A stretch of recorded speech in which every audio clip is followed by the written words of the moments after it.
Bienvenido al podcast del vendedor profesional. Hoy es el segundo programa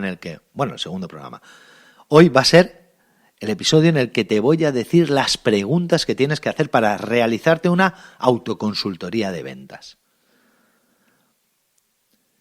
Tal y como te comenté en el programa de ayer, si te interesa mejorar tus resultados, si crees que podrías vender más de lo que vendes ahora mismo, cualquier consultor te va a hacer una serie de preguntas que además es lo que hacemos los consultores. Los consultores hacemos preguntas y escuchamos mucho. Y luego pensamos un rato y te damos posibles soluciones, ¿de acuerdo? Pero como digo, eso te lo puedes ahorrar y lo puedes hacer tú mismo. Las 4 preguntas que tienes que hacerte o que te haría si fuera consultor tuyo sería si vendes a quien debes, si vendes lo que debes, si vendes donde debes o si vendes cuando debes.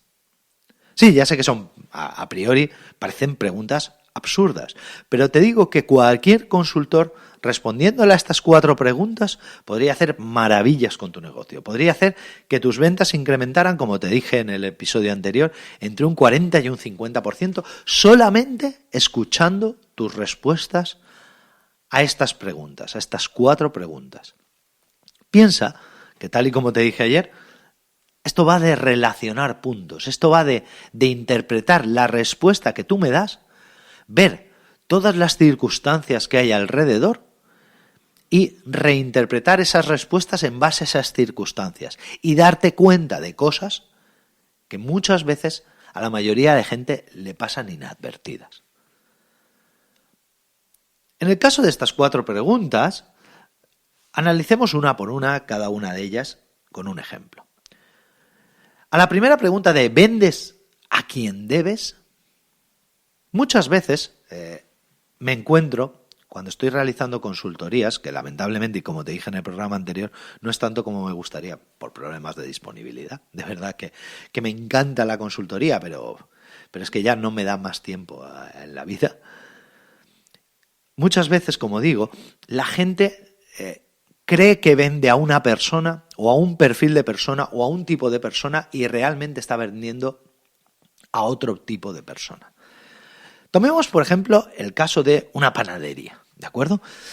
Es muy fácil que un panadero que pone toda su pasión, todo su amor en realizar el pan, piense que la gente le compra el pan, pues porque está muy bien cocido y le dedica mucho tiempo a cocerlo, porque además utiliza un horno de leña en vez de utilizar un horno industrial de gas, lo cual le da un aroma y una textura al pan mucho mejor y mucho más tradicional, que rememora momentos de la infancia cuando partes ese trozo de pan y te lo metes en la boca. Sí, eso es lo que se cree el panadero. Ahora, ¿qué es lo que pasa? Que cuando nosotros analizamos quién son nuestros clientes actuales, el panadero muchas veces dice, pues aquí viene, yo sé que mi pan tiene algo especial porque aquí vienen las abuelitas y me compran el pan y me dicen que les gusta mucho. Viene gente joven y me compra el pan y me dice que le gusta mucho. Vienen amas de casa, vienen, abogados, vienen directores de banco. Entonces, cuando le preguntas a ese cliente, voy a hablar propiamente dicha, ¿vale? Cuando el consultor le pregunta a esa persona que quiere mejorar las ventas, le dice, vale, ¿quién es tu cliente? Él lo que te dice es, no, es que yo tengo clientes de todos tipos. Pero porque se está enfocando en intentar entender que la persona que busca su pan busca pues una masa concreta o un olor concreto, una textura concreta o el amor que le pone a la hora de desarrollar el pan. ¿Qué es lo que hace un consultor? Un consultor va mucho más allá, un consultor mide. Y el consultor empieza a ver toda esa gente que está comprando, quién es ese cliente que está comprando. Y después de estudiar mucho, se da cuenta de algo que había pasado inadvertido para ese panadero.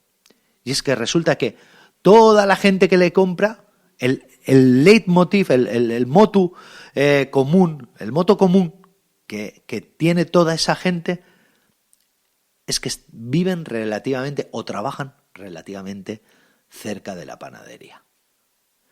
Así pues, hemos pasado de que a la pregunta de quién es tu cliente, si estás vendiendo a quien debes venderle, a la pregunta de quién es tu cliente, resulta que el panadero responde aquel que le gusta una masa tradicional, con un sabor y un aroma especial y tal, y el consultor sabe, o el consultor descubre que no, que el cliente es aquel que tiene cerca. ¿Qué es lo siguiente que hace el consultor? Lo siguiente que hace el consultor es, una vez que ha analizado esas respuestas y ha reinterpretado los resultados en base a las circunstancias y conocimientos del entorno y las circunstancias atenuantes, las circunstancias conniventes, ¿vale? Lo que hace ese consultor es plantear una serie de posibilidades, un abanico de posibilidades para mejorar las ventas. ¿Qué es lo que pasa? Que si sabemos que los clientes compran por cercanía, tenemos dos opciones, una de dos, o diversificar para que aumente la cantidad de productos y ese cliente que esté cerca, en vez de comprar únicamente pan, pueda comprar más cosas, o bien abrir despachos a 500 metros o a 600 metros de donde está la panadería principal para así coger mayor rango o coger más radio de acción.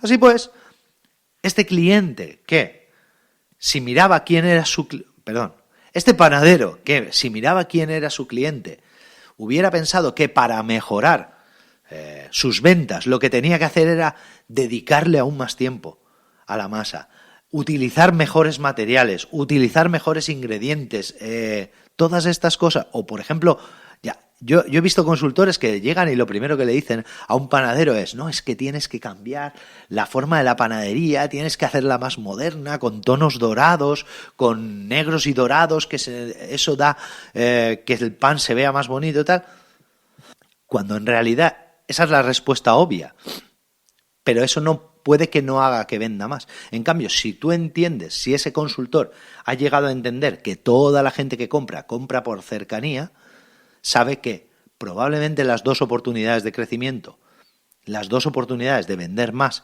que tenga esa panadería sea o bien ampliar el número de puntos de venta, además en un radio superior a esos 500 metros, que es de donde le vienen los clientes, o bien que esos clientes que están en ese radio de 500 metros compren más mediante la diversificación de producto.